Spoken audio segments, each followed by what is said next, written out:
Good afternoon. Welcome to today's Council on Foreign Relations meeting with President Vjosa Osmani-Sadriou of Kosovo. My name is Linda Robinson. I'm the Women in Foreign Policy Senior Fellow at the Council on Foreign Relations, and I'll be presiding over today's session. I would like to welcome you, Madam President, to the Council on Foreign Relations. We welcome this opportunity to have a dialogue about Kosovo's foreign policy, regional security challenges, and U.S. relations.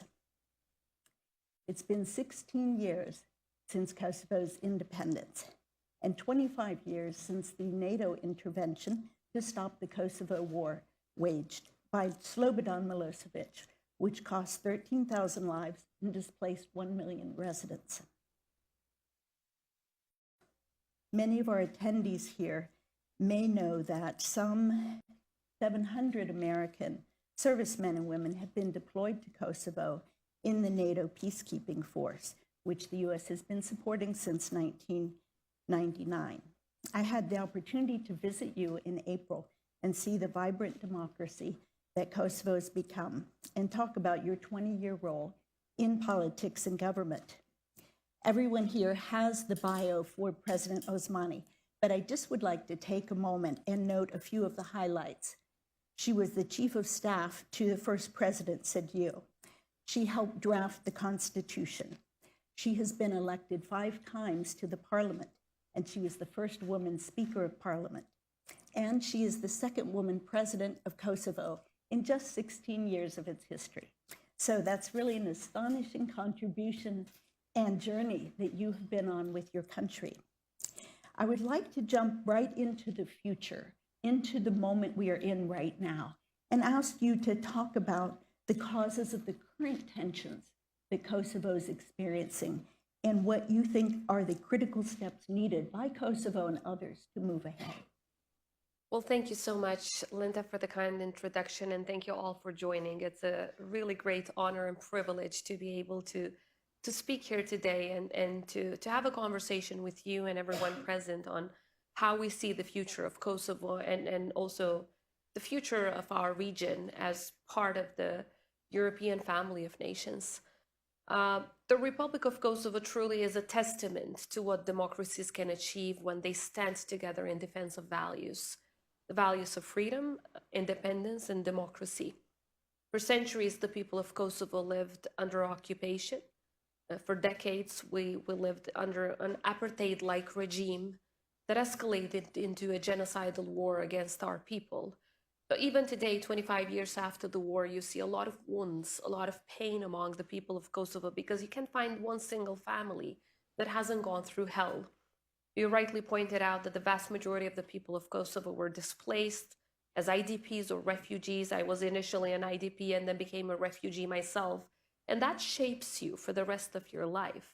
But at the same time, what you see among the people of Kosovo is the kind of resilience that is unmatched. But at the same time, gratefulness for those allies and partners that stood by us during the darkest hours of our history. And just this spirit of moving forward and making steps forward towards the Euro-Atlantic family of nations, which is where we belong. Now, despite of this very, very painful past and practically rising from the ashes of war, the people of Kosovo have shown such a strong determination to make sure that the country moves towards the European Union and NATO and just the system of values that we belong to and for which we fought and sacrificed so much.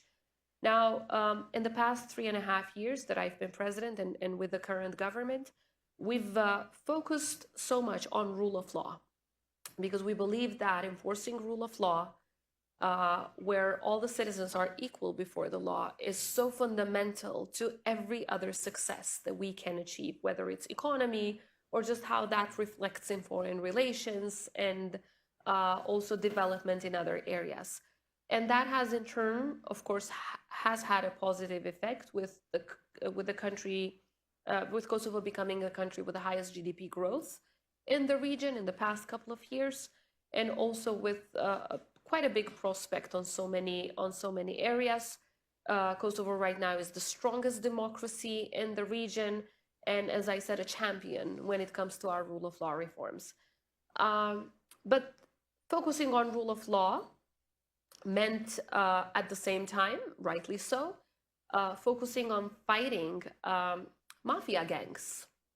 And we've been very effective at it. Of course, these gangs that were situated in the north of Kosovo, they're led by criminals like Radojcic and his friends that were serving Aleksandar Vučić, the president of Serbia, are also at the blacklist of the United States and the United Kingdom and other countries, but they were mostly focused on making millions for themselves at the expense of ordinary citizens who live in the northern municipalities of Kosovo. Now, when we showed uncompromising fight against these gangs, of course, they became more and more violent. So the very first problem that actually we face in the north of Kosovo is a problem of rule of law. The more we showed that we do not make compromise with criminals, the more violent they become. However, failure is not an option. It's very important that when we fight organized crime, we are not going to show that we waver in front of them, that we're not going to show that we give up in front of them. We need to show the exact opposite, and that's exactly what's happening. But it is primarily a rule of law, because for too many years, these criminals were allowed to do whatever they can to make that a place of lawlessness, to terrorize citizens, to intimidate them. If, for example, Serbs in the north would work with Kosovo institutions, they would have their family members kidnapped by these gangs. There were cases when these gangs would kill Serb politicians, and they would also intimidate even little kids who go to kindergarten if their parents would work with Kosovo institutions. A lot of intimidation and violence. So it's very, very important that Kosovo police now is protecting the citizens from these gangs, and they have lost their power over the territory and over the citizens. That's the first issue. Secondly, of course, it's very much a political problem, because for too many years, Serbia has been trying to use the Kosovo Serbs as hostage, to keep them as hostage, so that by not allowing them to integrate into Kosovo institutions, they would kind of try to use the same instruments that they tried in Bosnia and Herzegovina. So they tried to destroy Kosovo from within. And the more Serbs would not integrate, the more Serbia would use the Putin argument and say, oh, we're just going to go and help our minority community. But in fact, what they care about is the territory.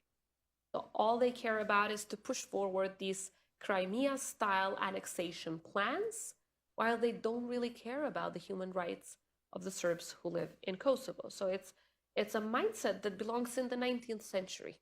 So the tensions in both cases, in fact, are created solely by one source, which is Serbia. Because Vučić is the boss of these criminal gangs. They finance them, they politically support them, they incite them, they control them. And secondly, Vučić is the guy who's also politically trying to keep the Serbs in Kosovo hostage by not allowing them to integrate into what today is the strongest constitutional system of protecting human rights and minority rights in Europe. There's no stronger constitution in Europe than the Constitution of Kosovo right now when it comes to non-majority communities. So instead of allowing the Serbs to use these rights so that they can progress, they can prosper, they can move forward in a multi-ethnic society, which Kosovo is, Vučić has been using methods of the past to keep them hostage so that divisions rather than integration happens, segregation rather than integration happens. We in Kosovo believe in the opposite. Even though over 90% of our population is Albanian, Serbs comprise about 3 to 4% of the population. We've offered the strongest system of protection of human rights and fundamental freedoms that, as I said, that exists on European soil, because we don't want anyone to go through what we had to go through. We know what it feels to live in constant discrimination. We know what it feels to live in a country that has no democracy, because we had to go through that in the past. So we want everyone to feel as an equal, safe, and to have opportunities to succeed in their home country. So the source is in Belgrade. That's the source of tensions. And without dealing with the core of the problem, and if we just, fall into this trap of both sidism, it's the exact same trap that the West had fallen into with Ukraine before the invasion. Everyone was like, yeah, Ukraine and Russia need to settle down their tensions and their issues. It was never Ukraine and Russia. It was always Russia causing problems in Ukraine. But this constant policy of appeasement towards Putin led to a situation where now we're talking and we're seeing the efforts for a full invasion. Let's unpack some of this very complex story, because I think it is important. Again, we have, I think, many people in the room that are quite familiar with Kosovo's history, but I think the recent events have been quite complicated, and you have alluded to some elements I'd like to ask you to expand upon. The elections that were held for the municipalities led to a low turnout and then a majority Albanian representation, because Serbs did not turn out to vote in northern Kosovo. And then in an ensuing series of protests and events, finally you come to last September, and there was an armed incursion. You mentioned some of the actors from Serbia. Violence ensued, and the result of that from a law and order perspective, as I understand it, is Kosovo has issued arrest warrants. Interpol has issued some arrest warrants, but those perpetrators haven't been brought to justice. And on Serbian side, and we'll get into, I think, some of these agreements that have bound the parties mutually, but Serbia has not fulfilled its part of the bargain, including, very critically, I think, it has stymied the efforts for Kosovo to join the Council of Europe. So could you first describe how you see those Serbian side of the ledger and what would be required to move that forward? So first and foremost, why were new elections necessary? That's because the president of Serbia had, of course, through a lot of violent and intimidation means, made the Serbs in Kosovo institutions resign from their positions, including the positions of mayors in the 4 northern municipalities. When they resigned, our constitution requires that new elections must immediately be called, which I did as president. But then because of the security situation in the north, we gave the Serbs in the north another 4 months, and I postponed these local elections so that things would quiet down in terms of security and they would have more chance to organize themselves and participate in the elections. Unfortunately, because of all of this pressure towards Serb families who live in the north, there was a forced boycott, not a willful boycott, but a forced boycott. But because of that boycott from the Serbs, the Albanians who just ran for elections, and they weren't really planning to become mayors, but they were elected, and our constitution does not set a threshold on how many votes one needs in order to be elected as mayor. No matter the low turnout, whoever gets the most votes, that person is elected. I know of a lot of cases, let's say, in European countries where the turnout is very low, and then the person who wins gets a very low percentage, but that's the winner nevertheless, and they just move on with doing their jobs. So yes, the Albanian mayors were elected, and all that they have been doing since their election is bringing more economic projects, more jobs, building more roads, making sure that the lives of the citizens in these 4 municipalities become better. But we did not cause that situation. It was first the forced resignation, which was forced by Vučić, and second, the forced boycott. But despite of all of this, upon my insistence, we gathered all political parties and we decided to give the Serbs who live in the north another chance. So we created an entirely new legal infrastructure so that we can cause new and early elections in the North Kosovo, just a few months after these Albanian mayors were elected. So we gave them another chance. And Vučić had promised that if the Serbs are given another chance, that he would not interfere, that they can use their right to elect mayors of their own choosing. And even, civil society in northern Mitrovica, they organized themselves and they signed a petition. And through that petition, we organized new elections. But then again, he did not keep his word. Again, he interfered, illegally interfered. And again, it was a forced boycott. So again, the mayors were not changed. It was the same mayors that are right now. Now, the new local elections are set for next year, and the Serbs will have another chance, the fourth chance, to elect mayors of their own choosing. But it's in a democratic process. It's democracy. All that we want is that they use their right to choose mayors of their own choosing. But it was not that led to the act of aggression by Serbia last September. Serbia committed an act of aggression through paramilitary forces, as defined by the White House. And not only that act of aggression was, of course, happening, but at the same time, they brought, according to the White House National Security Council, an unprecedented number of military forces and artillery around the border with Kosovo, which was not seen in the past 25 years, thereby, again, according to the White House, endangering the peace and stability in the entire region, not just in Kosovo. From what we've confiscated in the north of Kosovo, when these terrorists and paramilitary forces ran away after our police fired back, was a lot of documents and maps and drone footage and weapons, all of which show that this was a Russia-style annexation project. They wanted to annex the north of Kosovo, situate themselves in 37 different bases, so that when we wake up in the morning of the 24th of September,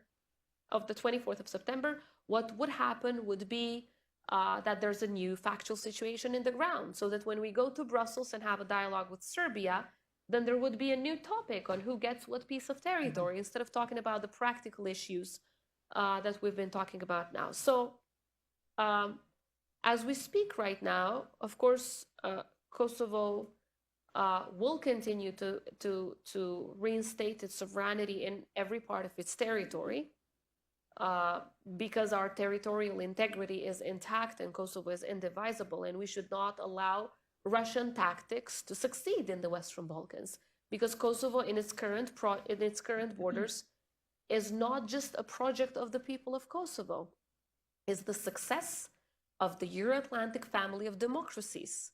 And when Putin talks about making sure that Kosovo fails, he says something like, I'm going to make sure that I show the world that America failed in Kosovo. So he wants to make sure that everything American, everything Euro-Atlantic in terms of the system of values that has been achieved in our part of the world is destroyed. So he's not just against tiny little Kosovo. He wants to undo everything we've achieved together, which is why it's so crucial that we keep Kosovo a success story within its current borders without any Putin-style annexation plans succeeding. Let me bring in the diplomatic component now. As you mentioned, the EU has been in charge of a negotiating process, facilitating first the Brussels Agreement now of many years ago, and then the ORID Agreement, which was to begin to implement some of those mutual agreements. And there has been, I would say, a series of pretty stark US and EU statements over the past year, and especially in the past month, as Kosovo has gone ahead to remove what are called the parallel institutions and close some Serbian bank branches, post offices, entities in northern Kosovo, and also statements urging that the Association of Serbian Majority Municipalities be implemented by Kosovo. So we see this urgency coming from the EU and the US, which always says we're the best and closest friend that Kosovo has. I think you would agree with that, but I'd like you to respond to the concerns about the actions that Kosovo has been taking since that violent incident?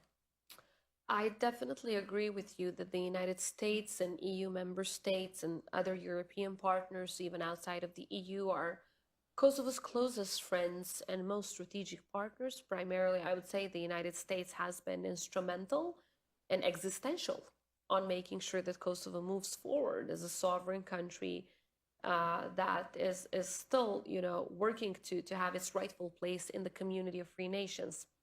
Now, the disagreement is never about where we want to go. The disagreement is never about the final goal. All of the countries that have recognized Kosovo, and primarily the US as its strongest supporter, believe in a sovereign, independent Kosovo within its current borders that is fully integrated in the Euro-Atlantic community. The disagreement has been on the approach that is taken on how to get there and how fast we take that path. Now, there are things on which, as president of the country, I have full agreement on with our allies and partners, and that is that when we undertake certain steps that might also affect security in the ground, which then also translates into regional security and wider security, it's never individual. We must coordinate with our allies and partners because coordination is key for our success. And history has shown that in the past 25 years, whenever we did things together, they were not only successful, but they were also long-term and sustainable.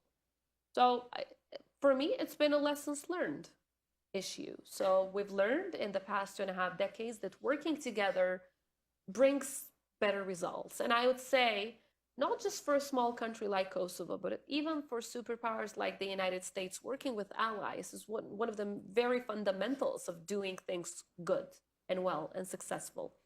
So I believe in the same principles for my country.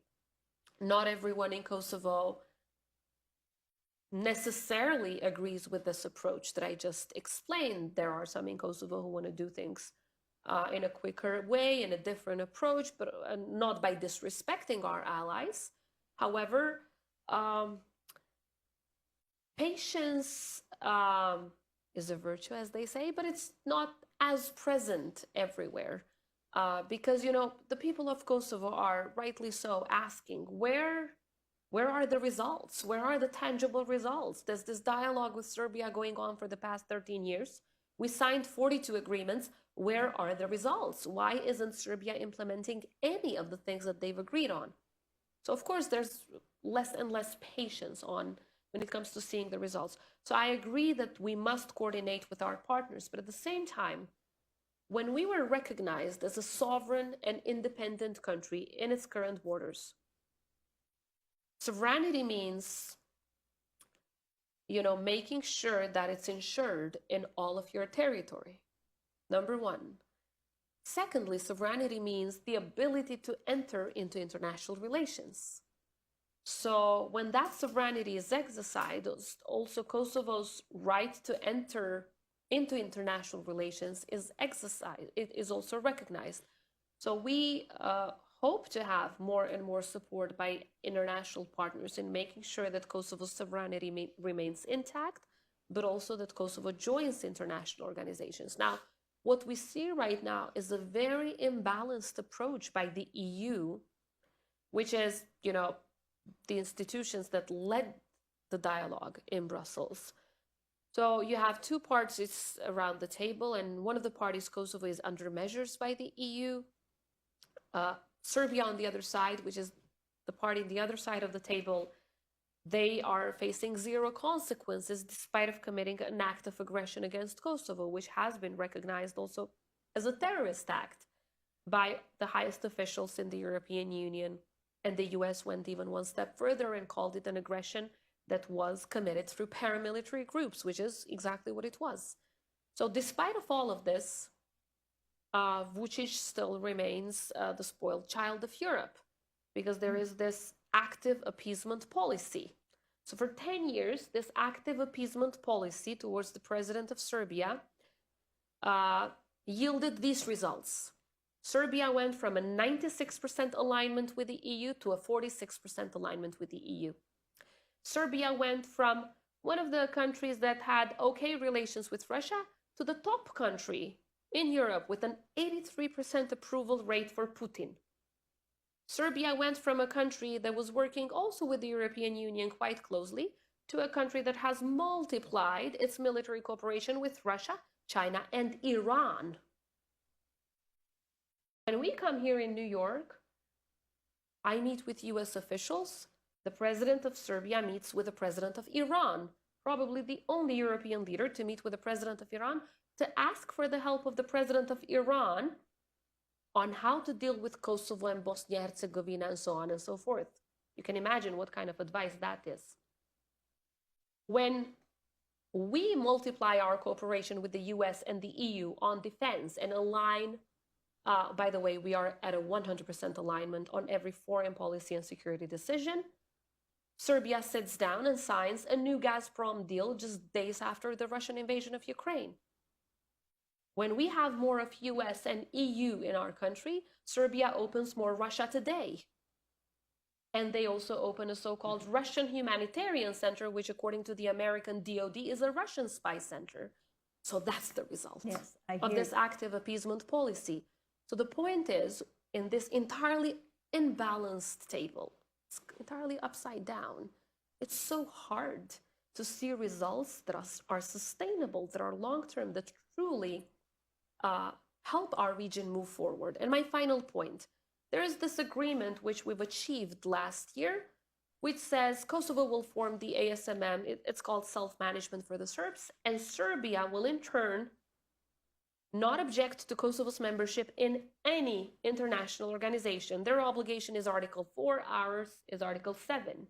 What we're being told now is forget about Article 4, forget about Article 1 to 3, which, by the way, calls for countries to respect each other's territorial integrity, sovereignty, principle of non-aggression. We're being asked to forget about all of the other articles in that agreement, aka contract, Pacta sunt servanda, and to unilaterally only implement our obligation. This imbalanced approach is quite unprecedented, even in this dialogue with Serbia that has been continuing for the past 13 years or so, because it started in 2011 with the 2010 resolution adopted here in New York. It doesn't really give any hope. The principle of equality of parties is the basic principle in any negotiation process. If the parties feel that there is no equal footing process, of course, it's really hard then to produce results. So our hope is that now with the new leadership in the European Union, at least there will be equality on the table. And then I believe we can truly move on with so much of what has been agreed, and there's also potential for new agreements to be achieved so that practical issues that truly matter for the lives of our citizens can be resolved. So thank you very much. I would like to just say what I'm hearing you say is that with the new leadership in the EU, and of course there are some other changes of personnel, State Department and otherwise, to maybe get more clarity around the exact timing and mechanism for the association to be formed, which Yes. Kosovo is not saying it won't form, Definitely but not. to have it happen in concert with, in a much more precisely defined way, the entry into, as a first step, the Council of Europe, which you've already received 2 levels of approval, and in May we thought that would Yes. be going ahead. If So I could, a parallel implementation is there's what real we're asking, coordination. not just one party doing or exercising or completing its part of the deal and the other party doing nothing and getting a green pass for constantly violating it. So I'd like to leapfrog with one last, maybe brief question, and Sure. then open up to the folks here who will have plenty of questions of all sorts. The leapfrogging a bit down the road, I did hear the EC president, Ursula von der Leyen, reinforce the desire to continue the EU expansion, and particularly with regard to the Western Balkans. There is this issue of 5 countries in the EU still, for their own reasons, do not recognize Kosovo. How do you see that broader path? You signed the Stabilization and Assistance Agreement in 2016. You've been getting aid and moving along a path. Do you think that can also accelerate? It certainly can. we have applied for membership in the European Union. However, our application has not been looked at from the European Union yet. Now, I know that oftentimes this argument of five non-recognizers is mentioned, and yes, that makes things really, really complex. But as we've seen in the past 25 years, but especially in the past 16 years that Kosovo is independent, when the countries who have recognized us take a leadership role in making something happen, they make it happen. A compromise formula is found that makes all of the EU member states raise their hands and vote in unanimity, as rightly so pointed by you, when we drafted and when we approved and signed the Stabilization and Association Agreement, which normally until that point had been signed only with countries that had been fully recognized by all EU member states. Well, what did we do? We found a way forward. We added Article 2 into this contract, which says that signing the Stabilization and Association Agreement between the EU and Kosovo creates no prejudice when it comes to the individual member states' positions on Kosovo's independence. And of course, the International Court of Justice has clarified that the issue of recognizing a country or not, it's not an issue for international organizations, but it's an individual or bilateral political issue of each country. And finally, the European Court of Justice has clarified that when it comes to the criteria of the Lisbon Treaty, Kosovo meets the criteria of being a state within that meaning. So there are no legal hindrances. There is a formula that has been used in 2016. All of the countries, including Spain and Greece and others, voted in favor at that time. So we can use that exact same formula that does not change the bilateral position of a country towards Kosovo to simply adopt a candidate status for Kosovo. Because, I mean, a candidate status is not really a huge deal because we've seen North Macedonia spending 17 or 18 years in that status. However, it gives you hope. It gives you an incentive to move on with reforms. And although we're the top reformer when it comes to European reforms on rule of law, economy, and so on, yet it would really give hope. And it would not just remain, a phrase any longer. Since Thessaloniki 2003, we've been hearing about the European perspective of the Western Balkans. We have to move beyond that. It should not be just, a phrase any longer. It needs to be something tangible. It's doable. The 5 non-recognizers have voted in favor of such a formula before. Now they can just take a decision within the EU Council to mandate the EU Commission to work with Kosovo on a candidate status by adding the same article that they've added back in 2016. If it was okay for them then, it should be okay for them now. So I think it is absolutely doable. Thank you, Madam President. Let's now go to the floor and take questions from our members. I'd like to remind you all that we are on the record for this session.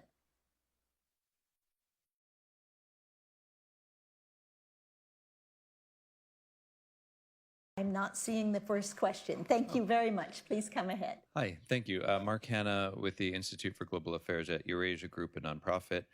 Thank you, President. My question is about your level of democracy. You said you were the sort of most democratic country in the region. I did hear you refer to your adversaries as terrorists and kind of assailing the both sidesism of some of the U.S. outlook on the world.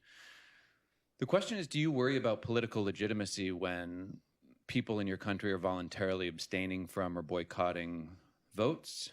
I know that you're concerned about your neighbors to the north interfering in your internal affairs, but it does seem like people have their own sort of agency. So when you have groups that don't participate in your democracy, does that worry you? And the second question, you said you were 100% was your term lockstep on foreign policy with the United States. As a Muslim majority country, I'd be curious to know your position on the U.S. policy on the Israel war right now. Should I answer immediately? Yes, Or you yes, thinking? go Okay. Well, I mean, the terms that are used are not only my terms. They are used by the European Union as well. So the EU produces country reports for all of the countries in the Western Balkans, and they calculate that percentage of alignment. And according to the EU, 5 out of the 6 Western Balkans are at a 100% alignment with the EU when it comes to common security and foreign policy, whereas, of course, one is not. I mentioned which one is not. Secondly, again, the term terrorists has not been only mentioned by us, but both the United States and the European Union has used that term for the group that committed the incursion, the act of aggression. Let me be clear, they only carried out an order. The order came from the politicians. So for months before that act of aggression, they were trained in military bases in Serbia, state military. They were carrying weapons which were under the chain of custody of the country. And they were working under the clear political order of the president of the country. And they are now being protected as fugitives. They are being protected by the president of Serbia. So it was an act of aggression to begin with. But these, the people who carried that out, that act, are terrorists, but also members of paramilitary forces.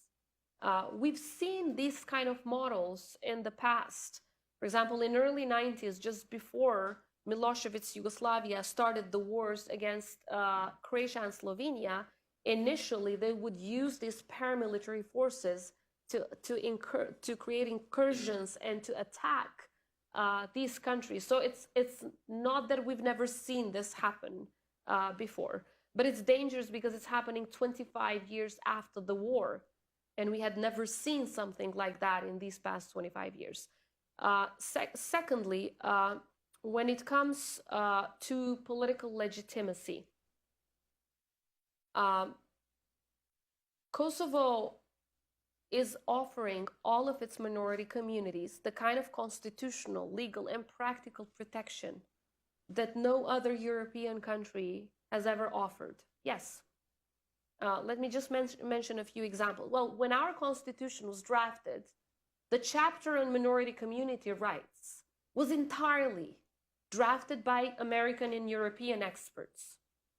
They wanted to make sure that we don't leave something out in Kosovo. They wanted to make sure that the highest system of protection that exists out there is given to non-majority communities, and we agreed.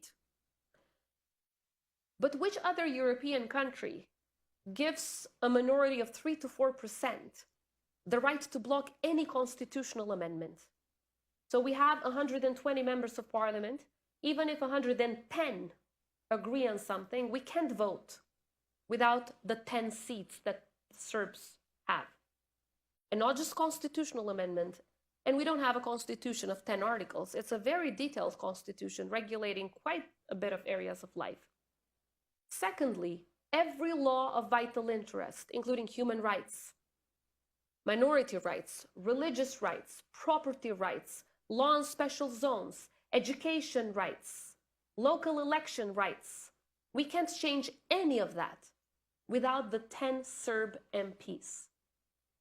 So the will of the rest of us, and when I say the rest of us, I don't mean just the Albanian majority, but also all of the other minority communities that live in Kosovo.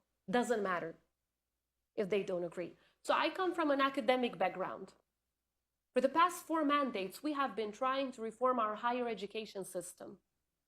We're not being able to. You know why? Because the 10 Serbs in the parliament don't want to vote to reform the higher education system because of, not that they don't agree with the law, but because of completely other political issues. So the law on higher education is being blocked for 4 mandates. We're not being able to reform that.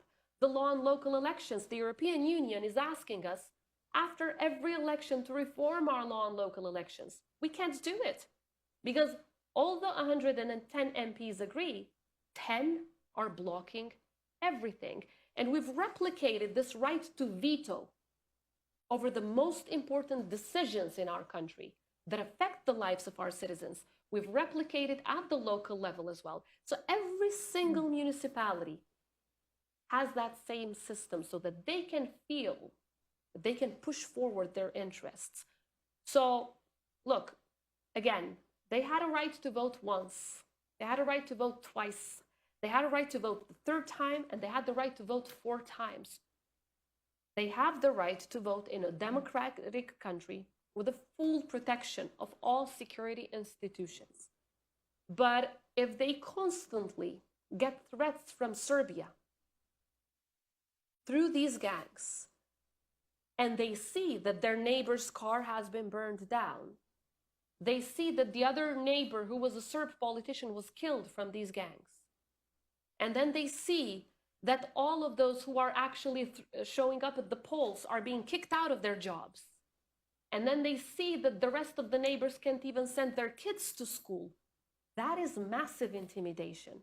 May I? And again, to quote the European Union and the US State Department, even in the elections when the Serbs participated, the level of intimidation, violence, threats against the local Serbs in these 4 northern municipalities has been massive from the Serbs, these Serb gangs. Again, these are quotes from European Union and State Department reports. So Kosovo institutions have full legitimacy. That's not to say we don't want to work even more with local Serbs in the north to make sure that they're protected, they're included, they can pursue their rights. But we cannot allow a bunch of gangs who have become millionaires at the expense of ordinary citizens to make decisions on the behalf of the citizens. That's, I believe, the difference that we need to make. And don't forget, 2/3 of the Serbs don't live in the north. Only 1/3 lives in the north, about 30,000 people. The rest live in other municipalities around Kosovo, fully integrated, and they haven't resigned from their positions. They are running their municipalities. President Osmani, I'd like to follow up on this to ask you what the vision is for moving ahead to address the daily lives of the ethnic Serbs and the other minorities, as you point out, and the association is intended to deal with the minorities' needs. In the case of the Serbs, it's a matter of dependence on jobs, on the Serbian dinar, on healthcare and social services, education. There's a language barrier.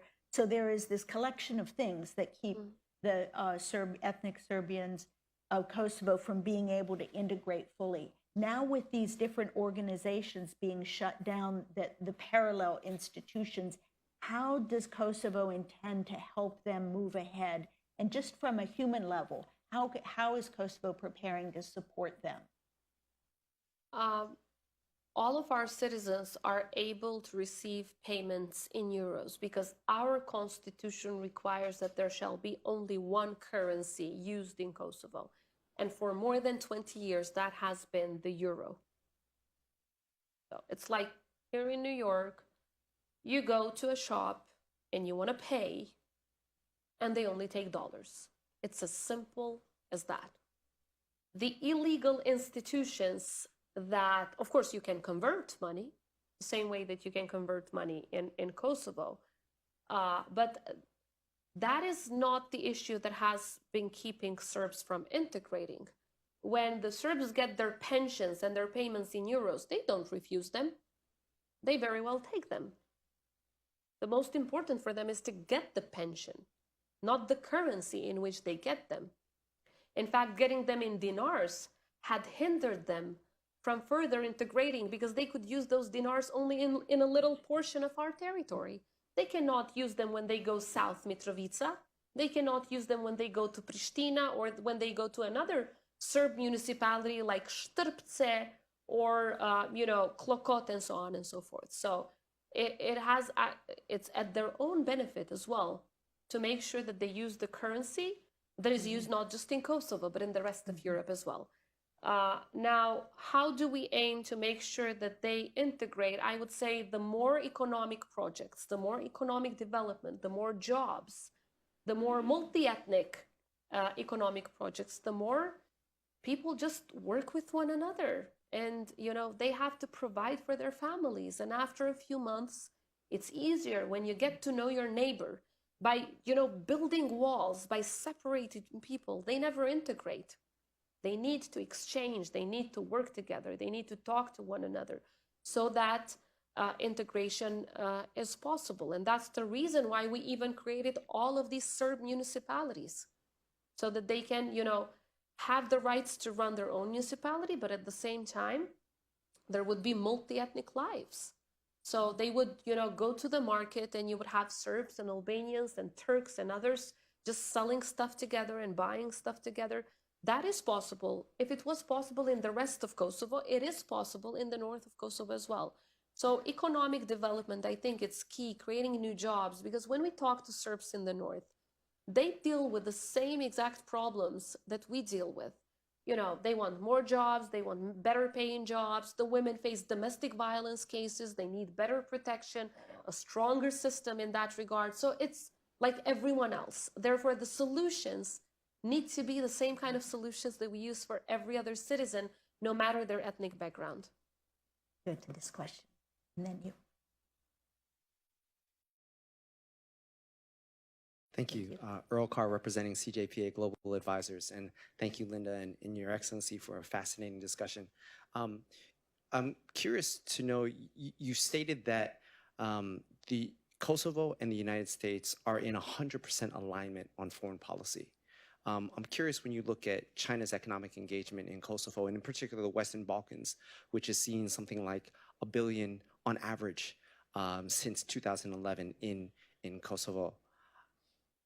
Kosovo has also been a member of the China's Belt and Road Initiative. The United States is not part of Belt and Road. Is that not an example of a divergence? And also, China doesn't acknowledge Kosovo's independence as well. Thank you. No, there's no divergence. Actually, Kosovo is the only country in the Western Balkans that is not part of the China Road and Belt Initiative. All of the other Western Balkans countries are, but Kosovo is not. We believe that that is a malign influence. We believe that that has not led the other countries in our region towards more prosperity. Actually, it got them mostly in trouble. And we absolutely align our foreign policy, both on the question of the Middle East that was asked earlier, but also on the question of China, Russia, with the United States as well. When it comes to the alignment, normally that is calculated for the EU, but we also align our foreign policy with the United States, especially when it comes to sanctions. We don't cooperate with China. We haven't allowed China to use any of its instruments to influence whether policy making or even opinion making in Kosovo. Of course, they try. They do try. However, we do not align with China on any of the issues that you mentioned, and we're not part of the Road and Belt Initiative, and we're not planning to become part of that initiative. Thank you. Please.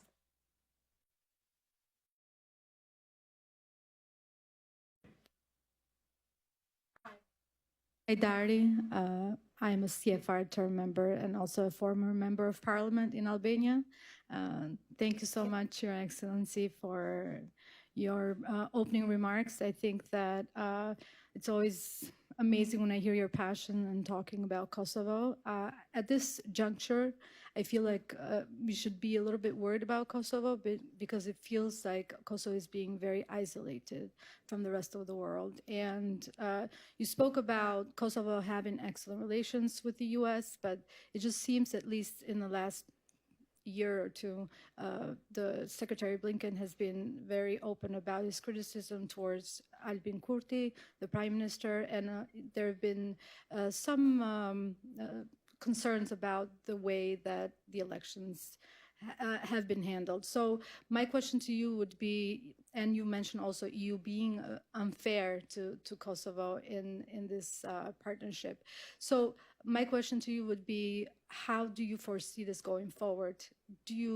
How do you foresee Kosovo getting out of this very rocky road where Kosovo has never been, so isolated as it is now, at least since its inception, its independence? So I'm very curious to hear about what you see going forward. Actually, since in our constitution it's the president that leads foreign policy, I can tell you, and that is easily confirmed, that Kosovo has never been more present internationally than in the past 3 years. It's very easily, confirmed, both in terms of statistics, but also in terms of the value of the international presence. In the past 3 years, as a country, we've managed to be in fora and summits and initiatives that Kosovo has never been before. Just yesterday, I was invited by President Biden to the second summit on Ukraine among 30 leaders from around the world, and that is one of the very few countries in our region, I would say. And that is a testament to the very proactive role that Kosovo is playing in the international arena. And I would say that no other country is more active internationally than the Republic of Kosovo. And again, that is easily confirmed. So Kosovo has not been isolated from any international initiative so far. None, zero. Kosovo is present everywhere. Now, yes, Kosovo is suffering some measures from the EU because of the what they call uncoordinated action of the government in 2023. However, if you look at what Kosovo has done and why it's being put under measures, which measures mean mostly some economic projects of the EU have been blocked, but internationally we were not blocked. As you can see, I participate in every EU Western Balkan summit, every European political summit, in meetings with all European leaders and so on. But the damage has been on the economic projects that have been blocked because of the disagreements with the government on how that issue should have been approached. So isolation is absolutely not happening in terms of Kosovo's presence internationally. But how can we overcome some of the disagreements that are happening between our government and our partners? I think the more we coordinate, the more we sit down and communicate, the lesser disagreements are there. And different people, different politicians use different approaches. My approach has constantly been, and I've been in institutions for the past 25 years, to work with partners, even when we disagree. It might take a little bit more time to get what we need, but then when we do things, we're so much stronger because we don't walk on that path alone, but we walk together with partners. But some people in the government believe that, it's been enough of waiting, things need to be done immediately, but that doesn't make the action illegitimate or unconstitutional. I simply think that we need to coordinate more, we need to talk more, but we also need to be very honest with our partners. I strongly believe that when the EU uses this active appeasement policy towards Vučić, that is endangering our region. The president of Bosnia and Herzegovina yesterday spoke at the UN very clearly about how this concept of what Serbia calls Srpski svet, the Serbian world, the copycat of the Russian world, is endangering everyone else in the region. And if we don't see that danger, I think we are doomed to see some very dark times ahead. We need to understand who the true source of instability is, and that is solely Serbia. So Kosovo is present, but at the same time, I'm not trying to paint a rosy picture and say that everything is perfect. There are disagreements on the approach and on the timing, but there are no disagreements with partners on what is the final goal. Thank you. We have time for one last question here, please. Madam President, Bob McClure, I'm a council member. I also happen to be in Kosovo the summer of '99. It sounds like things have not changed in Mitrovica since then. So my question really goes the other direction, a little bit what you just talked about. What else can Kosovo do with things internally to help provide a path forward for itself and the rest of the Kosovar citizens? And I've been following this for about 25 years now, so congratulations. Thank you. In fact, a lot has changed in Mitrovica. It's now there are two Mitrovicas, now there are two different municipalities, but tensions unfortunately sometimes prevent economic development to the extent that we would like it to be in Mitrovica. But Kosovo has become a vibrant democracy to be proud of. Kosovo has had the highest GDP growth in the region post-pandemic. And Kosovo is a top reformer on rule of law at a European level, not just within the country. These are achievements that are moving the country forward. Yes, of course, there are still enormous challenges. And again, coming from an academic background, I believe we should focus more in our education system. I believe we should focus more on reforming our health system. Because when people are not happy, it's mostly because, young families who have kids and they really want a much better public school, public health system. And I do understand that. And that's, I believe, where we need to do so much more. But when it comes to rule of law, I'm really proud of the reforms we've made. When it comes to economic reforms, many have been made, but we can do much better, and we will. New jobs are being created. Unemployment is really going down compared to the time when you were there. And, businesses are thriving because of the entrepreneurial spirit among our people. We have the youngest population in Europe, multilingual, tech-savvy, brilliant youth who have made Kosovo the country with the highest IT competitiveness index in the entire region.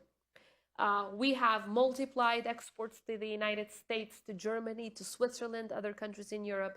Economic cooperation is flourishing with the rest of the world. But again, we can do so much more. And I think, the more we work together with the private sector in supporting them, the more we invest in our education and health system, the better the lives of our citizens, the higher the prosperity. And therefore, all of our citizens, no matter their ethnicity, will see much better days ahead. And then, people don't think of tensions any longer. They think about how they can really prosper, how they can succeed. And our young people really, really deserve that. Of course, the security problems that Serbia creates to Kosovo from time to time, they take a lot of our time. But that doesn't mean that we just stop and don't deal with the internal problems. We do. And in fact, that has been the focus of our work in the past couple of years. And that in turn, again, has, according to international indices, has made Kosovo the strongest democracy with the highest GDP growth and the strongest system of protecting human rights and freedoms. So Kosovo is a shining example, and I don't shy away to say it. I'm really proud of my country. I'm really proud of the resilient people of Kosovo. And we truly believe that multi-ethnicity is a value that we should protect at every cost. But multi-ethnicity cannot be protected by building walls. It's by having bridges that connect people, by integrating them so that we can have schools where both Albanians and Serbs can go together. We can have factories where they work together. We can have, civil society where they work together. That's the way to integrate them. No matter the nationality or the language, people should think about how to move forward in the Euro-Atlantic family of nations rather than, allow the dark forces of the past to bring us back. So we are really looking forward and trying to push our country forward with that vision. I'd like to thank you and thank everyone for joining this meeting, and know that it will be posted on our website. And we're very grateful to President Osmani for making time to be with us today. Next will be the NATO Secretary General Jens Stoltenberg, for those of you who wish to stay. Thank you again, Madam Thank you so President. much. Thank you.